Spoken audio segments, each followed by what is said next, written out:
کہ علی کی مثال ویسی ہے کہ جیسے قرآن کے اندر سورہ مبارکہ توحید کی مثال ہے۔ اب جب مثال کی بات آئی تو معصوم کا ایک اور جملہ کہ مثل علی کا مثل الکعبہ، جو میں نے کل بھی عرض کیا کہ علی کی مثال کعبے کی مثال ہے۔ علی کی مثال کعبے کی مثال ہے، الکعبۃ المستورہ، وہ کعبہ کے جس کو ڈھانکا گیا ہے۔ معصوم کا جملہ ہے، امالی شیخ طوسی کے اندر شیخ طوسی تحریر فرماتے ہیں کہ کوئی شخص پیغمبر خدا کی خدمت میں آیا اور پیغمبر خدا سے امیر کائنات کے فضائل کو پوچھنے لگا کہ شیخ طوسی فرماتے پیغمبر کی خدمت میں کوئی شخص آیا اور امیر کائنات کے فضائل کے بارے میں سوال کیا، تو رسول نے اس شخص کو جواب دیا کہ یاد رکھو علی کی مثال آسمان پر ایسی ہے کہ جیسے آفتاب کی مثال۔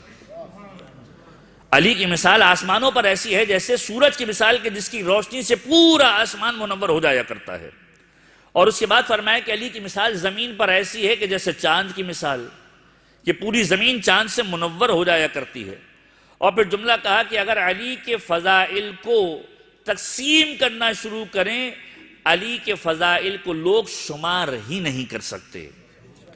علی کے فضائل کو گننا اگر لوگ شروع کریں، علی کے فضائل کو لوگ شمار ہی نہیں کر سکتے۔ پھر فرمایا علی کو پروردگار عالم نے علم کے جتنے حصے عطا کیے ہیں، اتنے حصے پروردگار عالم نے کسی کو عطا نہیں کیے۔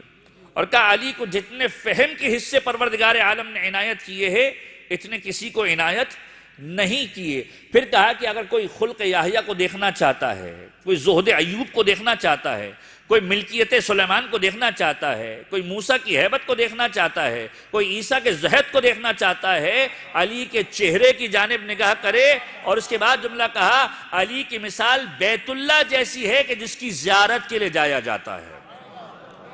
علی کی مثال بیت اللہ جیسی ہے کہ جس کی زیارت کے لیے جایا جاتا ہے۔ لہذا فرشتے خدا سے سوال کرتے ہیں پروردگار زمین پر بھیج دے تاکہ چہرے علی ابن ابی طالب کی زیارت کر سکیں، چہرے علی ابن ابی طالب کی زیارت کر سکیں۔